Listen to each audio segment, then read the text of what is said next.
Hola, ¿qué tal? Bendiciones. Qué gusto volverme a encontrar una vez más en este devocional de la palabra de Dios. Esto es Efesios 2:20, doctrina apostólica y profética. Se basa en lo que dice ese verso, edificado sobre el fundamento de los apóstoles y los profetas, siendo la principal piedra del ángulo Jesucristo mismo. Bueno, siempre que hablamos respecto a los seminarios de demonología, angiología, escatología, seminarios o talleres de guerra espiritual, que no es otra cosa que más que reforzamiento para la vida espiritual fuerte, sólida, permanente, perseverante. Pero, por poner un ejemplo así, el único ejército que dispara contra sus propios soldados son los creyentes, los cristianos, por decirlo así. Esto es increíble, porque dentro de las religiones que más crecen a nivel mundial está el cristianismo, el judaísmo y el islam. Por ahí le sigue en la India, que hay un montón de creencias, el hinduismo y el budismo. Pero dentro de las religiones que van creciendo a nivel mundial, los judíos ultra recontra ortodoxos, por decirlo así, ellos son bien radicales, bien fundamentalistas. Ellos estudian la Taná o la Torá, que es conocida en el cristianismo como el Antiguo Testamento, que no es otra cosa más exactamente que el Antiguo Pacto. Ellos son bien radicales en cuanto a su doctrina y en cuanto a sus ritos respecto de ello. El Islam, ellos son más radicales y fundamentalistas con respecto al Corán, que es el libro que ellos estudian y que veneran a Alá. Pero en el cristianismo, esto es impactante, es donde más herejías tenemos, es donde más hay que combatir las herejías y las infiltraciones de espíritus que realmente trabajan en contra de la verdad, operan en contra de la verdad. Y esto no es de asombrarse, porque los apóstoles de nuestro Señor Jesucristo pusieron un fundamento, y el fundamento es Jesucristo, es la doctrina de Cristo. De hecho, Primera de Timoteo, capítulo 4, del 1 al 6, dice que en los últimos tiempos el Espíritu Santo habla claramente que van a venir espíritus engañadores y doctrinas de demonios. Esto es bien impactante, pero tampoco es nada nuevo. En los tiempos de nuestro Señor Jesucristo, los saduceos no creían en espíritu, no creían en ángel, no creían en demonio, no creían tampoco en esta unción, en esta revelación que traía prodigios, señales y milagros. Ellos no creían en la resurrección de los muertos. De hecho, hubieron hasta muchas discusiones tocante a eso y muchas preguntas respecto a nuestro Señor Jesucristo, quienes les dio respuestas específicas. Los saduceos, por lo tanto, no creían en este mover de autoridad y de unción que traía nuestro Señor Jesucristo, que vino ejerciendo su ministerio a la edad de 30 años. Cuando nuestro Señor Jesucristo comienza su ministerio, Él es la persona, escúchenme, es la persona que más echó fuera demonios, es la persona que más ministró liberación, es la persona, nuestro Señor Jesucristo es quien más habló del infierno, nuestro Señor Jesucristo es quien más habló del diablo, es quien más hizo milagros y sigue haciendo. Los fariseos, por otra parte, eran bien rigurosos en la observancia de la ley y los ritos. No obstante, la Biblia también menciona a los celotes y también a los herodianos, que eran 4 grupos que predominaban en la época de nuestro Señor Jesucristo. También conocemos la línea que traían de la escuela rabínica de Imei y de Chamay. Y por ahí algunos, según su criterio, se apegan a que Jesucristo venía con esta línea de los celotes porque era muy parecido los conceptos y los principios que nuestro Señor Jesucristo manejaba. Lo cierto es que cuando Él comienza su ministerio, lo primero es asombrarse de aquellas sectas de aquella época, cuando dicen ahí en Marcos capítulo 3, Lucas capítulo 4, 5, Marcos capítulo 1, cuando Jesús comienza su ministerio, dice: el reino de los cielos se ha acercado. arrepentíos, creed en Dios y creed al Evangelio. Y él comienza su ministerio ministrando liberación y echando fuera demonios. Pero ¿por qué tanta herejía? ¿Por qué tanto problema cuando hay gente que tiene un llamado con autoridad, con unción y se mueve en la guerra espiritual? ¿Por qué no tener una observancia minuciosa? Y si quieren aplicar principios de hermenéutica, de homilética, de exégesis, no hay ningún problema si quieren ser apologéticos respecto de eso. Pero el asunto es, ¿por qué levantarse en contra de aquel que está ejerciendo la guerra espiritual? También, por otra parte, por poner un ejemplo, dice la Biblia, no te desvíes ni a izquierda ni a derecha. O sea, hay que tener un equilibrio, una vida espiritual balanceada, estable, para conocer la doctrina de nuestro Señor Jesucristo, porque hay otros que se van al extremo. Se van al extremo y se vuelven bien místicos y, por decirlo así, andan viendo demonios por todos lugares, hasta en la sopa, como dijo el predicador. No obstante, es evidente y no pueden obviar, nadie puede negar que hay una guerra espiritual, que hay una dimensión invisible, porque Dios es un Dios de las cosas visibles y de las cosas invisibles, que hay una existencia de ángeles, que hay una existencia de demonios, espíritus inmundos, espíritus malos o ángeles caídos, como quieran utilizar los términos gramaticales.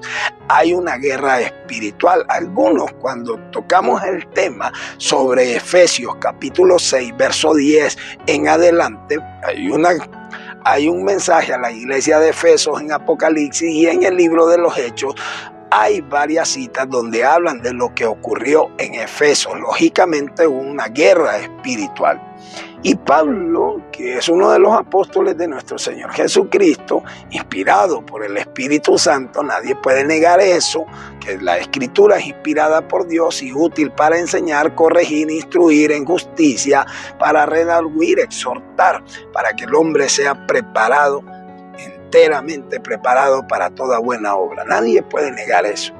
Ahora bien, en cuanto a la guerra espiritual, en Efesios 6:10 dice que nos fortalezcamos en el Señor y en el poder de su fuerza, y que nos vistamos de toda la armadura de Dios para poder resistir contra las acechanzas del diablo, porque no tenemos lucha contra carne y sangre, o sangre y carne, sino contra principados, potestades, gobernadores de las tinieblas y huestes espirituales de maldad en las regiones celestes. Algunos toman estos dos títulos refiriéndose a una pirámide jerárquica de demonios para decir que esto no es demoníaco, porque la palabra potestad es exousia en el griego y se refiere también a un político o un gobernante. Lo mismo el gobernador de las tinieblas, no usa la misma palabra gobernador para referirse a los gobernadores de aquella época, como Felipe, Triatarca, gobernador de Idumea, Eritrea, o Herodes,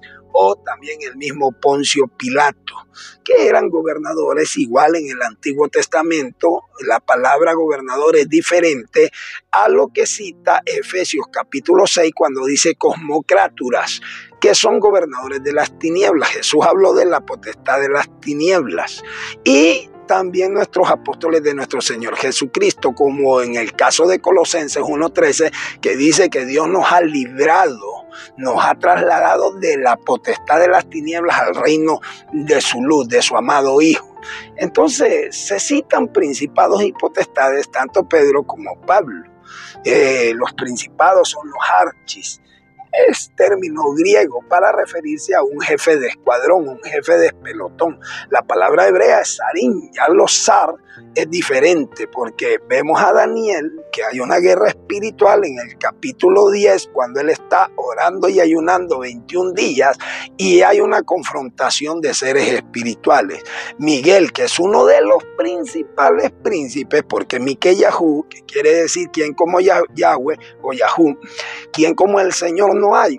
Miguel es uno de los principales príncipes. Tiene también orden jerárquico para referirse a escuadrón. Si no lo vemos en Apocalipsis 12:7 en adelante, luchaba el dragón y sus ángeles, y luchaba Miguel y sus ángeles. El arcángel Miguel, conocido como en Judas 1:9 o en Daniel 12:1, que menciona al arcángel Miguel, o la cita que hablé en Apocalipsis 12:7.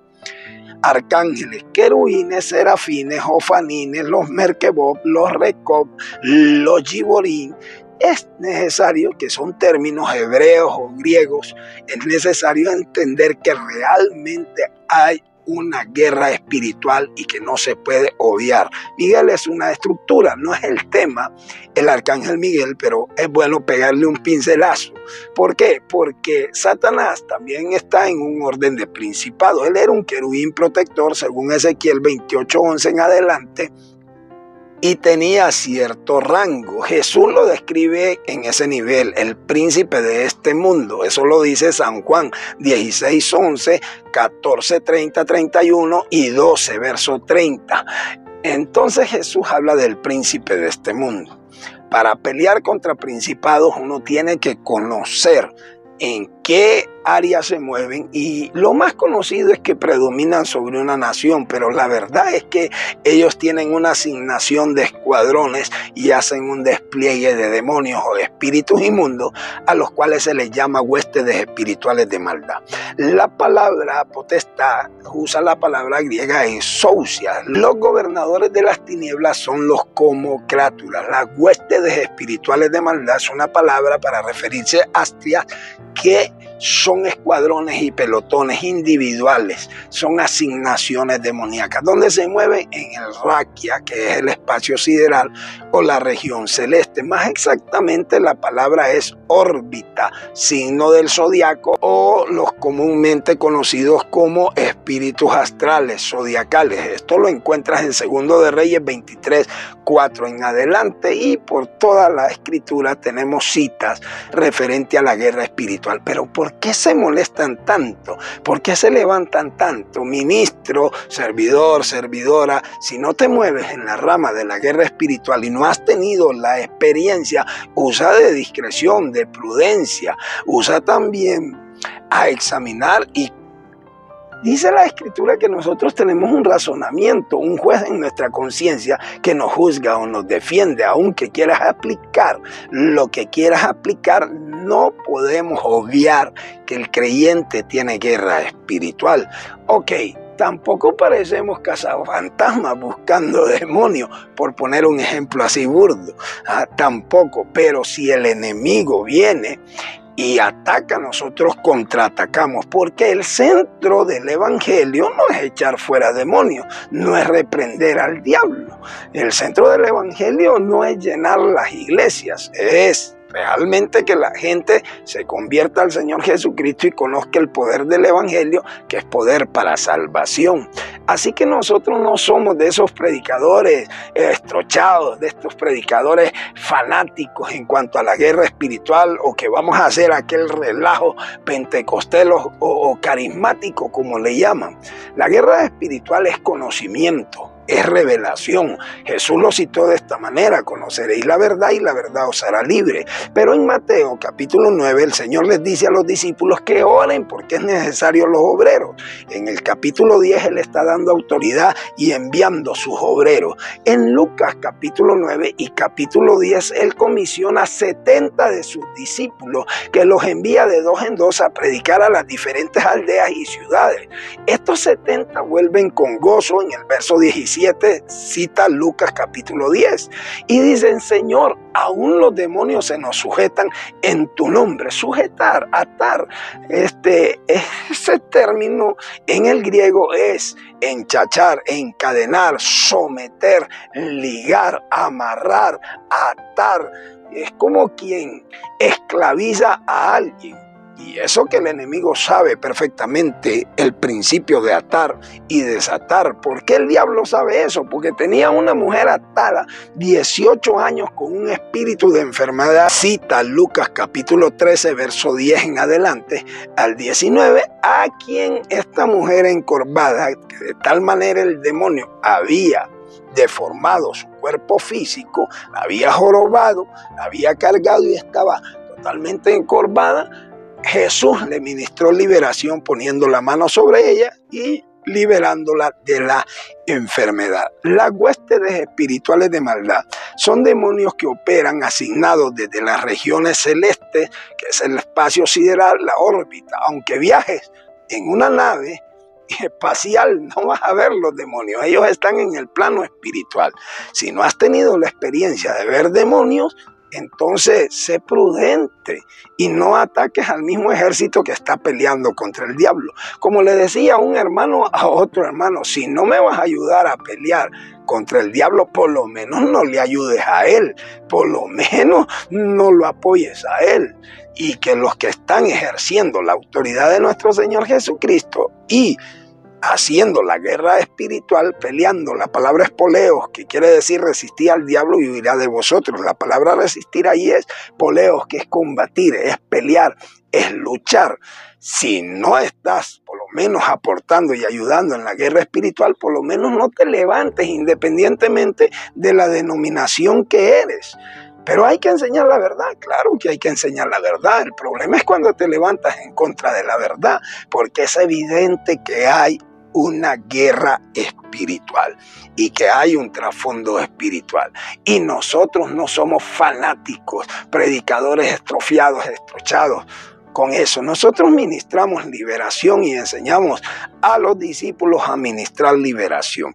Y la mayoría de las veces que Dios me ha permitido tener experiencia, la gloria sea de Él, de carácter espiritual, hemos visto demonios, ángeles, hemos ministrado guerra espiritual, liberación a los creyentes, que es el pan de los hijos, a nuestros hermanos y a nuestras hermanas. Incluso también hemos ministrado liberación a inconversos, pero esta gente no se afirma en la doctrina, ni permanece en el reino, ni aprende a cerrar puertas, no valora la liberación, la sanidad o los milagros que el Señor hace sobre ellos. Pero hay una iglesia, hay creyentes que sí entienden y conocen, que disciernen respecto a la guerra espiritual. Y guerra espiritual hay desde principio a fin, desde que el Señor dijo: voy a poner enemistad entre la serpiente y tú.